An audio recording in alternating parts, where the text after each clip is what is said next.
오늘 하나님의 말씀은 창세기 40장 21절에서 23절까지 구약성경 62쪽에 있습니다. 자, 우리 한 목소리로 합독하여 읽겠습니다. 시작.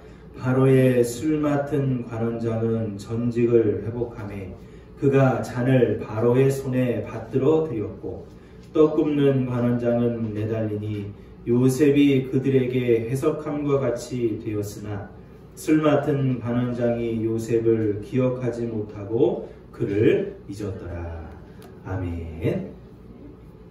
할렐루야. 네, 2022년 우리 새해가 밝았는데 여러분들 다들 아시겠지만 모친상을 당하는 바람에 저희가 송구영신 예배와 또 우리 새해 첫 주 예배를 영상으로 이렇게 드리고 또 이번에 이렇게 드리지 못하게 돼서 여러분들에게 송구한 마음입니다. 하여튼 앞으로 우리가 하나님 앞에 예배하는 데 있어서 하나님을 잘 섬기고 예배할 수 있는 저와 여러분들이 되길 바라고, 특별히 와주셔서 위로해 주시고 격려해 주신 우리 성도여러분, 또 오시지 못했더라도 여러분 마음으로 기도해 주시고 또 멀리서나마 기도해 주시는 바람에 이번에 모든 절차를 잘 치를 수가 있었습니다. 다시 한번 여러분들에게 감사를 드립니다. 자, 오늘은 하나님이 기억하시며 이라는 제목으로 말씀을 증거하려고 합니다. 우리가 하나님의 자녀라면 하나님의 뜻대로 하나님의 뜻을 지니고 살아가야 됩니다. 이번 올 한해 2022년도 우리 목양교회 표가 여러분 앞에서 보시겠지만 내 아버지의 뜻대로 행하라. 이 말씀을 우리가 표를 가지고 이 안을 살아가려고 합니다. 자, 그런데 하나님의 뜻을 가지고 살려면, 뜻대로 살려면, 아니 하나님의 뜻을 알려면 우리가 어떻게 살아가야 될까? 하나님도 사람을 찾는데 어떤 사람을 찾으시느냐? 깨어있는 한 사람을 찾으십니다. 그 깨어있는 사람을 하나님은 기억하셨다가 하나님의 때에 하나님의 방법을 부으셔서 그 방법으로 능력을 부으셔서 사용을 하십니다. 하나님이 기억하시는 사람이 된다면 그 사람은 하나님께 쓰임받는 사람, 하나님의 도움이 필요할 때마다 하나님이 도우시는 사람이 될 수가 있는 것이죠. 그래서 비록 우리가 사람은 우리를 기억하지 못하고 있을지라도 하나님이 기억하신다면 그 사람은 하나님이 사용하시는 깨어있는 사람이 될 수가 있는 거예요. 예를 들어서 열왕기상 18장에 보면은 바알과 아세라 선지자 850명과 대적하여 싸운 엘리야를 우리는 잘 알고 있죠. 그 당시 이스라엘의 왕이나 사람들은 엘리야가 선지자이지만 인정하지를 않았습니다. 잘 기억하지 못했어요. 그러나 엘리야는 하나님이 기억하셨기 때문에 집중적으로 은혜를 부어주셔가지고 승리할 수 있도록 만들어주셨죠. 그런데 3년 6개월의 가뭄을 해결하고 바알과 아세라 선지자 850명과 대결하여 승리하도록 하는 그 은혜를 받고 하나님이 엘리야를 기억하신 이유가 뭐냐? 그 다른 게 아니라 기도였어요. 엘리야는 주변 환경을 탓하지 않고 하나님 앞에 기도한 사람이었습니다. 기도하면서 하나님의 응답을 기다리는 사람이었기 때문에 하나님은 엘리야를 기억하셨어요. 그리고 어떤 순간에도 승리할 수 있도록 집중적인 은혜를 부어주셨다. 또 사사기 6장에도 기드온이라는 사람이 등장을 하죠. 기드온 하면 300명의 용사를 여러분 기억하실 겁니다. 이 기드온이 300명의 용사를 하나님의 말씀대로 뽑아가지고 미디안의 군대 13만 5천 명의 군사들과 싸워서 승리한 기록이 사사기 6장에 담겨져 있어요. 자, 근데 이 기드온은 처음부터 용사가 아닙니다. 포도주 틀에 들어가서 숨을 정도로 이 사람은 겁이 많았고 이 사람은 앞에 나서지 못하는 사람이었습니다. 용사라고 부를 수가 없었습니다. 근데 하나님은 그를 큰 용사라고 부르시고 중요한 이 전쟁에 기드온을 사용하셨단 말이에요. 기드온조차도 자기를 작다고 여겼는데 어떻게 하나님이 기드온을 기억하시고 사용하셨습니까? 그건 다른 게 아니었어요. 이유는 간단합니다. 바로 하나님이 이 기드온을 기억한 가장 큰 이유는 기드온이 나라를 걱정하며 민족을 걱정하며 하나님 앞에 기도한 사람입니다. 여러분이 지금 내 능력이 작다고 아유 저는 보잘것없고 저는 부족합니다. 아닙니다. 하나님은 그 사람의 능력 여부를 떠나서 그 사람이 내가 지금 섬기고 있는 교회를 걱정하고 내 성도들을 걱정하고 내 나라를 걱정하고 민족을 걱정해서 기도하는 그 한 사람, 그 사람을 기억해 놓으셨다가 그 사람을 들어서 하나님의 방법으로 일하신다는 거예요. 사랑하는 성도 여러분, 이런 말이 있어요. 기도하는 한 사람이 기도 없는 한 민족보다 강하다. 기도하는 한 사람이 기도 없는 한 민족보다 강하다.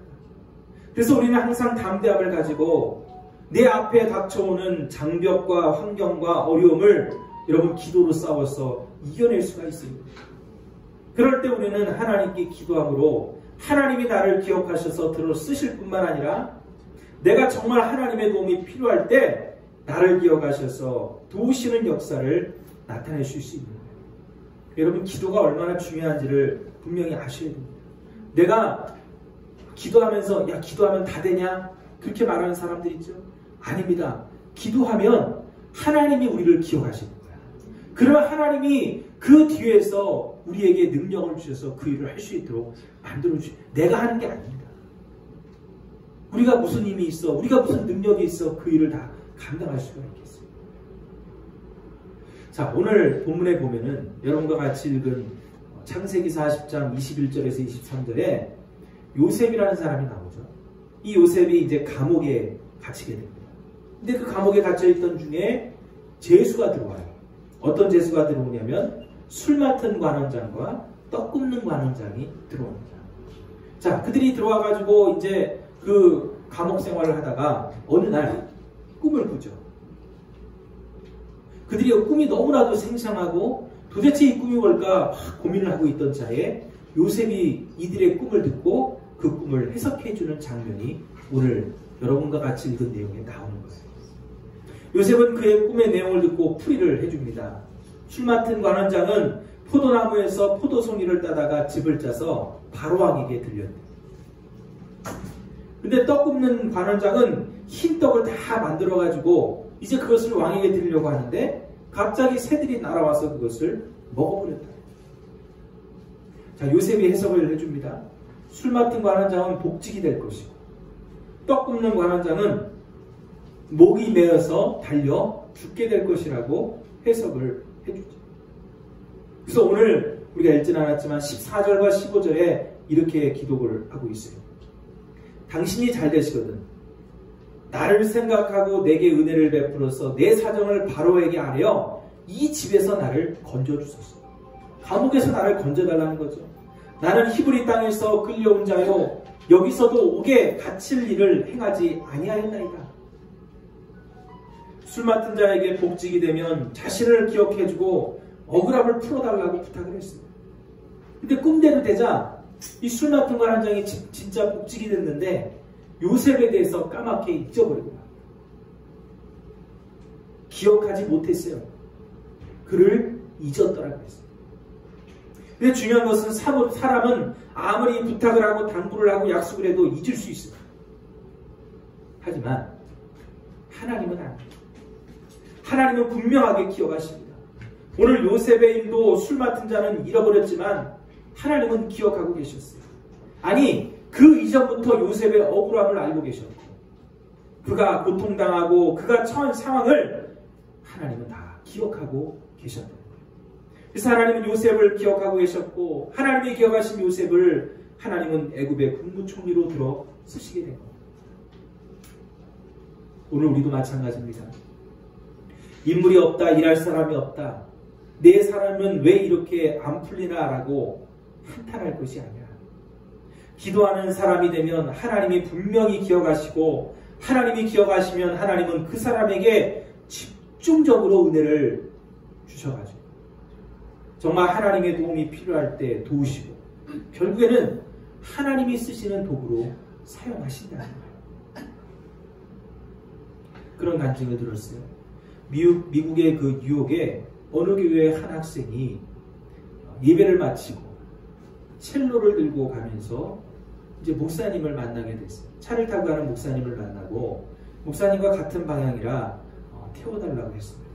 그래서 첼로를 든 여학생과 같이 목사님이 차를 타고 가게 됐는데 이 여학생이 물었습니다. 목사님, 지금 제가 들고 있는 첼로가 얼마짜리인 줄 아세요? 목사님이 모른다고 그랬어요. 그랬더니 여학생이 하는 말이 한국 돈으로 50억짜리예요. 여러분들 놀라시지도 않네요. 그가에 50억쯤이야. 우리는 일당 100억씩 하니까 그냥 50억쯤이야. 50억짜리 첼로라. 그러니까 목사님 갑자기 운전대를 꽉 붙들고 조심조심 사고 났다 면 큰일 나니까 그렇게 가고 있었어요. 자, 그런데 긴장하고 있는데 이 목사님의 생각에 아버지가 아무래도 재벌인 것 같구나. 그래서 물어봤어요. 아버지가 뭘 하시니?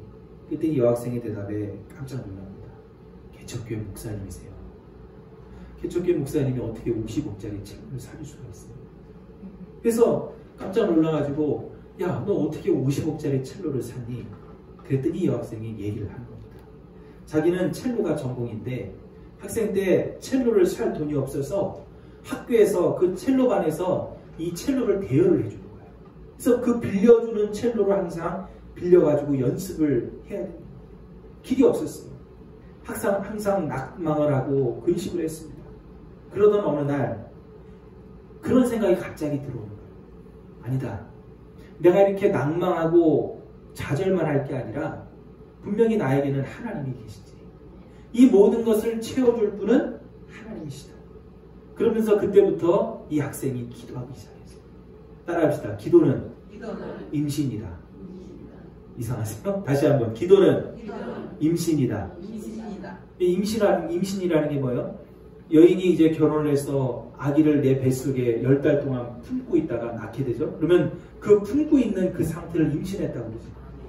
그러니까 이 학생은 기도는 임신이야. 내가 기도하면, 내가 하나님 앞에 구하는 그 기도를 할 때 그 기도는 내 가운데 임신된 것처럼 가지고 있다가 하나님의 때가 되면 그것이 하나님이 아기를 낳듯이 내 가운데 그것을 은혜로 베풀어 주신다는 그 믿음을 가지고 있었다. 그래서 그때부터 기도하기 시작합니다. 하나님, 저에게 연습할 수 있는, 제가 가지고 다닐 수 있는 첼로를 주세요.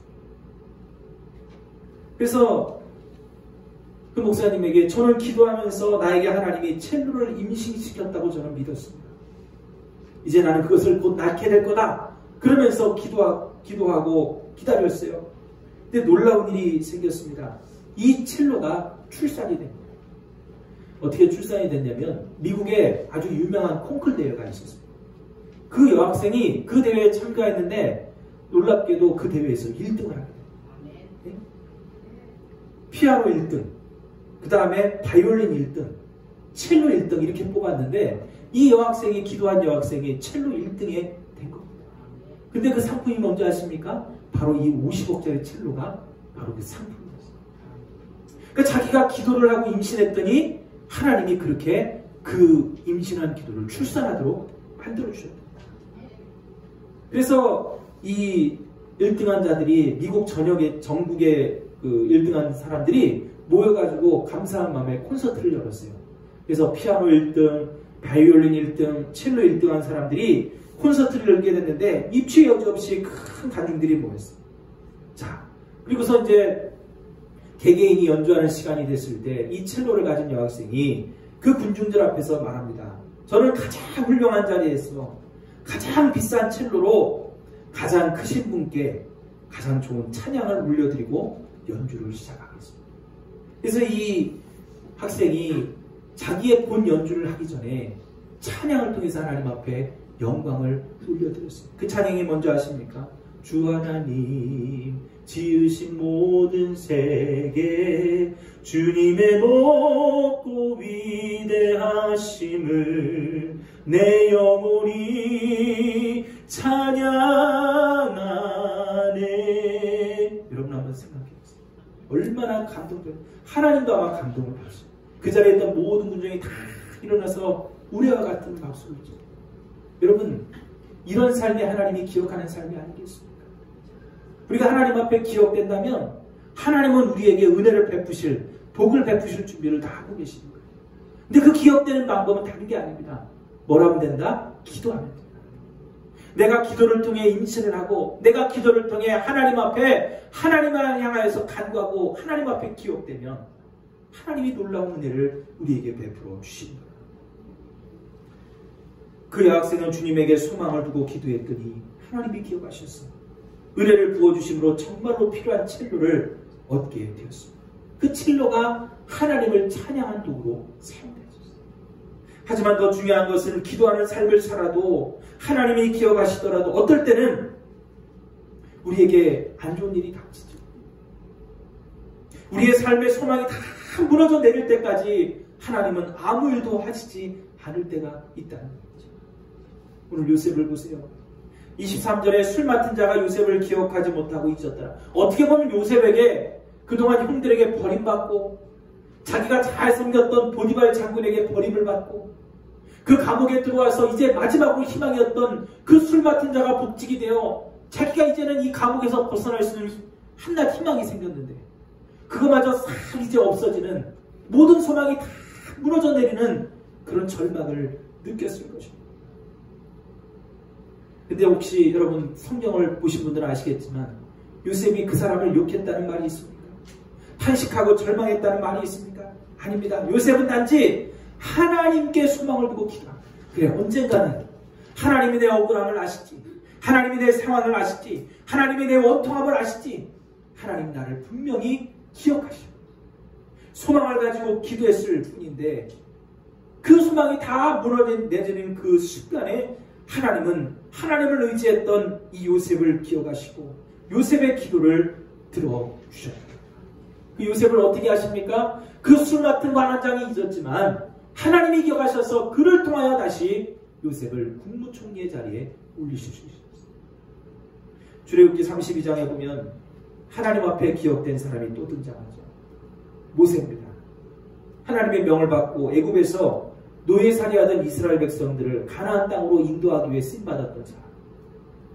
모세가 32장에 하나님께 십계명을 받기에 시내산에 올라가서 40일 동안 내려오지 않았어요.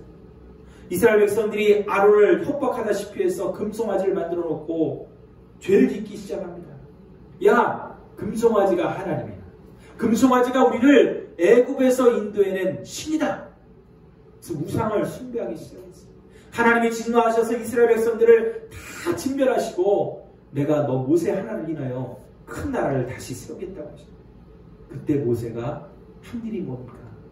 다른 게 아니었어요. 하나님 앞에 기도했어요. 이 백성들을 살려달라. 하나님께서 이 백성들을 살리지 않으시면 하나님의 명예가 땅에 떨어져요. 이 백성들 지금 하나님 애굽에서 데리고 나온 거 누굽니까? 하나님이시지 않습니까? 홍해바다를 가르고 그 많은 기적들을 행하셔가지고 이 백성들을 인도해낸 분이 누굽니까? 하나님이지 않습니까? 근데 하나님이 나와서 광야에 데리고 나와서 이들을 다 죽여버리면 그 모든 것을 누가 책임지는 거예요? 하나님이 다 그 일을 하신 거 아니에요? 사람들은 하나님을 모욕하는 거죠. 이들을 살려달라고 하나님이 약속한 대로 이들을 살려달라고 기도했습니다. 그랬더니 하나님은 어떻게 하셔요? 하나님이 그 마음을 돌이키셨어요. 왜 그렇습니까? 완전히 절망의 상황과 순간에도 기도하는 그 한 사람이 있었기 때문에 하나님은 기도하는 그 모세를 기억하셨습니다. 모세의 기도만 본 것이 아니라 이스라엘 백성들을 보면서 불평하고 원망하지 않는 모세의 모습을 보신 거예요. 그럼 우리도 마찬가지예요. 지금 옆자리, 우리의 비어있는 자리들, 또 우리 교회를 보면서 우리가 불평할 수 있습니다. 못하는 거 아니야. 할 수 있어요. 하지만 하나님은 누구를 기억하시느냐? 기도하는 사람을 기억하세요. 불평하고 원망하기보다 그래, 이런 상황 속에서도 너가 기도할 수 있다면 내가 너를 기억하리라 라고 분명히 말씀하셨거든요. 그래서 그 기도하는 한 사람을 통해 민족이 살아.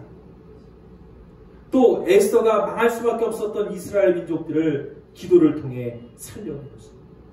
고넬료도 항상 하나님께 기도와 구제를 힘쓰는 사람이었죠. 하나님이 고넬료를 기억하사 예수를 믿게 하고 그 집안 모든 식구를 하나님의 장로 삼아 주셨어요. 한 명도 반대가 없었어요. 예수 믿어야 된다, 하나님을 믿어야 된다. 가장인 고넬료가 그렇게 얘기했더니 모든 자녀가 하인들까지 다 고넬료를 따랐다고 했습니다. 여러분, 우리가 분명히 기억해야 될 것은 우리의 삶의 소망이 다 무너져 내릴 때까지 기다렸다가 다시 소망을 주시는 경우도 분명히 있다는 거죠. 여러분, 실망하지 마십시오. 절망하지 마십시오. 올 한 해도 하나님은 여러분들을 기억하고 있습니다. 조병두라는 사람의 이야기가 있어요. 예수 믿는 사람입니다. 근데 그 얘기는 아주 사랑하는 동생이 있었는데 조경화라고 하죠. 근데 형인 조병두가 이 믿지 않는 동생에게 복음을 전하고 권면을 했지만 말을 듣지 않아요. 형님은 내가 세상에서 가장 사랑하는 분이지만 저는 예수 안 믿어도 스스로 행복하게 살 수가 있습니다. 믿지를 않았어요. 그러던 어느 날 형 조병두 씨가 병원에서 간암 선고를 받았어요. 예수를 믿었는데, 하나님을 믿었는데 간암이라는 시한부 인생의 삶을 살고 죽을 수밖에 없는 그런 절망의 순간이 찾아왔어요. 소망이 다 무너져 내린 것입니다. 의사가 말합니다. 앞으로 일주일입니다. 이 말을 듣고 응급실에서 죽어가는 형을 붙들고 동생이 찾아와 이렇게 기도했습니다. 동생은 믿지를 않았어요. 그런데 기도했어요. 동생은 교회 나가본 적도 없는 그런 사람인데 형이 죽어가니까, 세상에서 자기가 사랑하는 형이 죽어가니까 다급한 마음에 기도를 한 겁니다. 우리 형이 믿는 하나님, 나는 하나님을 믿지 않습니다. 그러나 하나님이 우리 형을 고쳐주시면 내가 예수 믿고 평생 하나님의 종이 되겠습니다. 놀라운 일이죠. 그 순간 암덩어리가 쏟아내리기 시작하더니 형이 순식간에 고침을 받았습니다. 예수 믿지 않던 동생이 놀라서 형제같이 형을 위해 기도했더니 하나님이 그 병을 고쳐주십니다. 이 형제가 신학교에 가서 목회를 시작해 부산에서도 목회를 지금도 하고 있다는 거예요. 사랑하는 성도 여러분, 지난 1년간 우리가 얼마나 하나님의 뜻을 지니고 살아왔는지 2021년도를 여러분 돌아보시면서 앞으로 이제 올 한 해 2022년도를 여러분 어떻게 살아갈지 이 시간 결단하는 우리 성도 여러분들이 되시길 바랍니다. 하나님이 나를 기억해서 내 기도를 들으시고 내 기도에 응답하시기를 원했지만 하나님의 뜻이 무엇인지를 모르고 우리가 살지 않았습니다. 하지만 그래도 하나님의 뜻은 내 아버지의 뜻대로 행하라. 하나님의 뜻은 우리가 봉사하고 헌신하고 일하는 것도 중요하지만 그것보다 하나님의 뜻이 무엇인지를 알기 위해 하나님 앞에 기도하는 것을 가장 중요하게 여기십니다.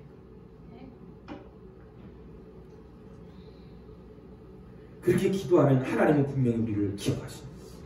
우리가 심지어 삶의 소망이 다 무너져 내릴 때까지 지켜만 보실 때도 있어요. 하지만 하나님, 우리가 기도하면 우리를 기억하셔서 우리에게 놀라운 하나님의 능력과 은혜를 베풀어 주실 것입니다. 오늘 여러분 모두가 기도하는 사람으로 하나님의 뜻을 지니고 하나님이 기억하시고 나를 도우시는 역사를 경험할 수 있게 되기를 간절히 축원합니다. 그래서 가정을 살리고 교회도 살리고 여러분과 같이 있는 성도들도 살리고 이 민족도 살리는 우리 모든 목양교회 성도 여러분들이 다 되시기를 간절히 축원합니다. 기도하시겠습니다.